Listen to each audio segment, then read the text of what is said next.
सूखे आम के पत्ते जमीन पर गिर जाए। कैसे पत्ते? जब पतझड़ का मौसम आता है तो आम के जो पत्ते नीचे जमीन पर झड़ते हैं, 21 पत्ते इकट्ठे कर कर उसको आग लगाकर जलाकर भस्म तैयार कर लीजिए। और जिस पुरुष नारी को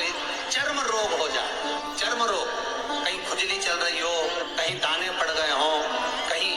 चमड़ी सफेद लाल काली पीली जैसी पड़ गई हो, कहीं दाग हो रहे हो, चर्म रोग, कहीं खुजाल चल रही हो, तो शिव महापुराण की कथा का ये संवाद याद रखिए। लिंग पर आम के पल्लव को जो वर दिया गया, तो आम के 21 पत्ते इकट्ठे कर उसको आग लगाकर उसकी भस्म तैयार कर शंकर भगवान के शिवलिंग पर शाम के समय प्रदोष काल में चढ़ा दीजिए वो भस्म। और उस भस्म को उठाकर लेकर आ जाओ, डब्बी में भर लो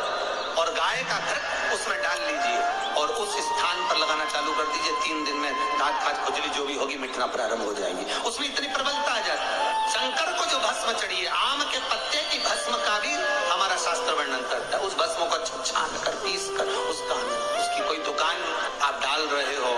नया व्यापार चालू कर रहे हो और लग रहा है कि चलेगा कि ना चलेगा। पहले भी मैंने 2-4 दुकान डालकर देख ली, नहीं चली। अब नया डाल रहा हूँ, कर्जा कर डाल रहा हूँ, पैसे लाकर डाल रहा हूँ, चलेगा नहीं चलेगा। तो उसके लिए सबसे पहला काम करो, कम से कम दुकान खोलने के 7 दिन पहले आम के पत्ते की बंदरवाल बांधो। दुकान का मुहूर्त होने के 7 दिन पहले आम के पत्ते की बंदरवाल बांधो और कहीं आम के पत्ते की भस्म मिल जाए, वही तो ही भस्म जो आम के पत्ते 21 उठाए सूखे वाले, अलग से तोड़ के मत सुखाना। जो पत्ते नीचे गिरे हो उसको उठाकर सुखाकर, सूखा हुआ जो पत्ता हो उसको जलाकर उसकी भस्म बनाकर उसमें थोड़ा सा चंदन मिलाकर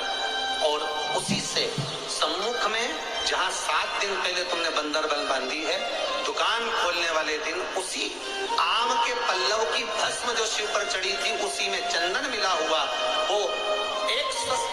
स्वस्तिक का निर्माण कर दो। फिर आप अंदर कोई पूजन करो ना करो, आपने कोई अनुष्ठान करा ना करा, यज्ञ पूजन करी ना करी, अगर आप प्रवेश भी कर गए, इतना आपके पास धन नहीं था और आप प्रवेश भी कर गए तो भी घाटे में नहीं जाओगे, व्यापार उन्नति की ओर ही व्यापार बढ़ेगा। उसमें आम के पल्लव में अगर कामदेव छुप कर भस्म होते हैं तो शंकर मेरे आम के पल्लव को भी वर प्रदान कर देते, आम के पल्लव को भी शिव वर। शनिवार के दिन जो पीपल के वृक्ष में सरसों के तेल का दीप लगाता है उसको शनि कभी परेशान नहीं करता। एक बात हमेशा ध्यान रखिएगा, मान लो अगर कोई भारी रोग ऐसा शनि महाराज के कारण हो गया हो, अच्छे काम करते करते उल्टे हो रहे हैं, होते हैं किसी किसी के साथ में, विपरीत परिस्थितियां आ जाती है, अच्छा करने जाओ बुरा हो जाता है, अच्छा कर्म करने जाओ बुरा हो जाता है। तो पीपल के वृक्ष की जो छाल होती है, छाल देखिए, पीपल के वृक्ष में जो छाल लगी होती है, उस छाल को घिसकर चंदन बनाकर भगवान शंकर का स्नान कराकर, अभिषेक कराकर, पूजन कराने के बाद में पिपलेश्वर महादेव का नाम लेकर, कौन से महादेव? पिपलेश्वर महादेव का नाम लेकर वो जो घिसी हुई छाल होती है उस छाल का तिलक भगवान शंकर को लगा लो और उसी का थोड़ा सा भाग अपने कंठ पर, मस्तक पर लगाना प्रारंभ कर दो। धीरे धीरे जो विपरीत दशा है वो सुधरना प्रारंभ हो जाती है। पर नाम याद रखना, पिपलेश्वर महादेव। बेलपत्री के वृक्ष के नीचे जौ के आटे का चौमुखी दिया, सरसों का तेल डालकर उसमें काली तिल डालकर उसमें एक सफेद फूल डालकर बेलपत्री के वृक्ष के नीचे जैसे एक चौमुखी दिए को जौ के आटे के दिए को लगा दिया जाता है। जो व्यक्ति चिड़चिड़ करता है, जो व्यक्ति क्रोध करता है, जो व्यक्ति अपशब्द बोलता है, आड़ा टेढ़ा बोलता है, ताने देता है, ईर्ष्या रखता है, घर में चिड़चिड़ करे, पूरे घर को अस्त व्यस्त कर रखा, उस व्यक्ति का नाम और गोत्र बोलकर मात्र एक दिया लगा दिया जाए, व्यक्ति अपशब्द कहना बंद कर देता है, उसका प्रेम प्रबल हो जाता है, उसकी ईर्ष्या समाप्त हो जाती है, उसकी नफरत समाप्त हो जाती है। हम आपसे बार बार कहते हैं ना, कई बार आपको कहा कि आपके यहाँ अगर धन की कमी पड़ रही है, पैसा नहीं आ रहा, व्यापार नहीं चल रहा, दुकान नहीं चल रही, धंधा नहीं चल रहा, नौकरी नहीं लग रही, सर्विस नहीं लग रही, तो हमने बार बार आपको कहा है एक दिया बेलपत्री के पेड़ के नीचे लगाओ घी का और एक दिया शंकर के मंदिर की चौखट पर लगाकर, बार बार आपको कहा, उस पर विश्वास रखकर लगाओगे सुख मिलेगा, आनंद की अनुभूति होगी। शास्त्र कहता है कि जिसके घर में संपदा की कमी हो, पैसा आ ही नहीं रहा हो, सब फिर उलझ गया हो, बहुत टेंशन चल रहा हो, गन्ने का रस, गन्ने का रस जानते हो, ईख का रस, गन्ने का रस तुलसी जी के क्यारे में हाथ में लेकर 7 बार अपना नाम और गोत्र बोलकर छोड़ दो, जिंदगी में 3 साल में तो करोड़पति बनकर बैठ जाओगे, कभी लक्ष्मी की कमी नहीं आ सकती। अन्नाओं से, मेरे भाइयों से, लाखों करोड़ों लोग शिव महापुराण की कथा यो आस्था चैनल पर और फेसबुक यूट्यूब पर सुन रहे हैं, उनसे भी कहूंगा, अगर लक्ष्मी नहीं आ रही, संपदा नहीं आ रही, व्यापार नहीं चल रहा, तकलीफ बहुत ज्यादा हो रही है, कष्ट पर कष्ट बढ़ रहा है, कोई अच्छा कर्म हो ही नहीं रहा, पीते से नाम पर छोटा सा सफेद वस्त्र ले लो, उस वस्त्र में 108 चावल के दाने लगा, एक सफेद पुष्प की पत्ती या पुष्प जो मिल जाए वो रखो, फूल भी ना मिले तो एक चावल का दाना अलग से रखें, उसको अपने घर के जहाँ परिंदा होता है, मटका होता है, पानी भरने का स्थान होता है, जहाँ पर हम पानी पीने का भरते हैं, वहाँ उसको एक कटोरी में रख लीजिए। 3 दिन में कोई सी भी तिथि, चाहे आप दूज, तीज, चतुर्थी ले लो, चाहे पंचमी, छठ, सप्तमी ले लो, चाहे अष्टमी, नवमी, दशमी ले लो, उसको रख दीजिए 3 दिन। चौथे दिन घी का दिया लेकर, वो पोटली लेकर,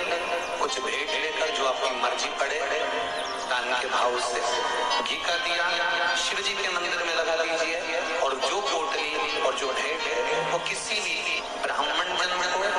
गुरुजन को, किसी को भी प्रदान कर दीजिए। अगर ब्राह्मण जन गुरुजन नहीं ले तो कोई इसका मोल न समझता हो, कोई सौभाग्यवती माताएं हो, कोई बहन बेटियां, उनको भी आता है। ये लक्ष्मी की वृद्धि करने का, संपदा, रोग, आनंद, सुख प्रदान, रोग के लिए तो नहीं कर सकते, पर संपदा के लिए सबसे प्रबल। कोई अगर आपका धन खाकर चले गया है, पैसा नहीं दे रहा, बस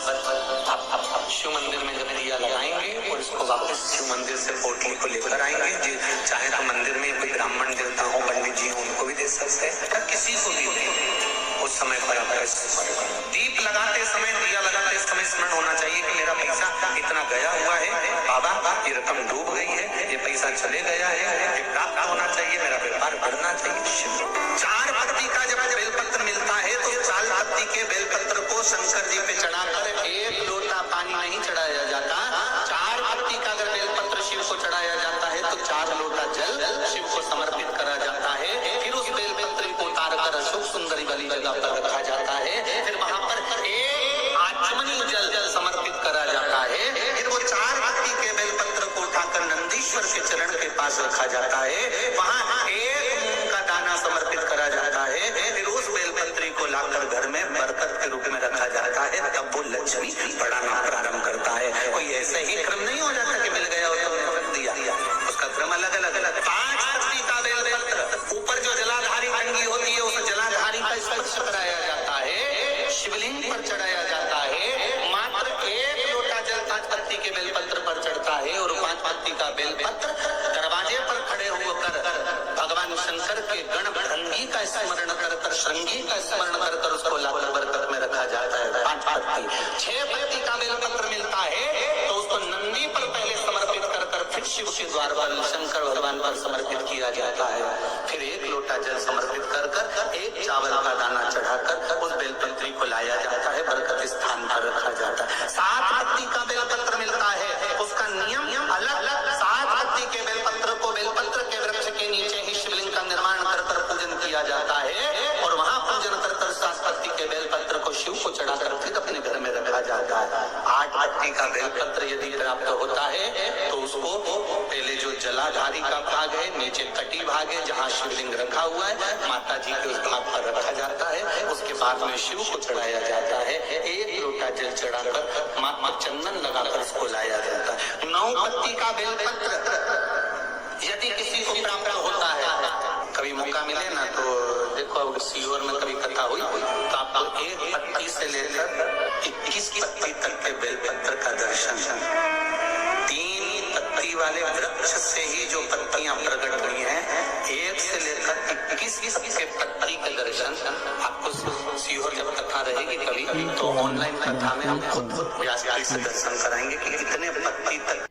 श्री शिवाय नमस्तुभ्यम। हर हर महादेव। पूज्य प्रदीप मिश्रा जी ने सोमवार के बहुत अच्छे और अचूक उपाय बताए हैं। पूज्य प्रदीप मिश्रा जी ने बेलपत्तर का भी उपाय बताया है। पूज्य प्रदीप मिश्रा जी ने ये भी बताया है कि कितने तरह की बेलपत्तर होती हैं और हमें किस तरह से बेलपत्तर समर्पित करनी है भगवान शिव को। जैसे कि पूज्य प्रदीप मिश्रा जी ने बताया है कि जब लक्ष्मी नहीं आ रही है या कोई काम अटक गया है या कोई पैसा लेकर चला गया है तो उसके लिए हमें एक सफ़ेद कपड़ा लेना है और उसमें कुछ चावल के दाने लेने हैं और उसमें 1 रुपया 5 रुपया रख देना है। उसे रसोई घर में पानी के मटके के पास रखकर 2 दिन तक रखे रहने दीजिए और फिर उसे किसी मंदिर में दान कर देना है या किसी ऐसे व्यक्ति को दे देना है जो इसकी महत्व जानता हो। पूज्य प्रदीप मिश्रा जी ने बताए उपाय बहुत ही अच्छे और अचूक हैं। अगर आपको वीडियो पसंद आया हो तो एक लाइक और एक कमेंट अवश्य करें और कमेंट बॉक्स में हर हर महादेव अवश्य लिखें। श्री शिवाय नमस्तुभ्यम। हर हर महादेव।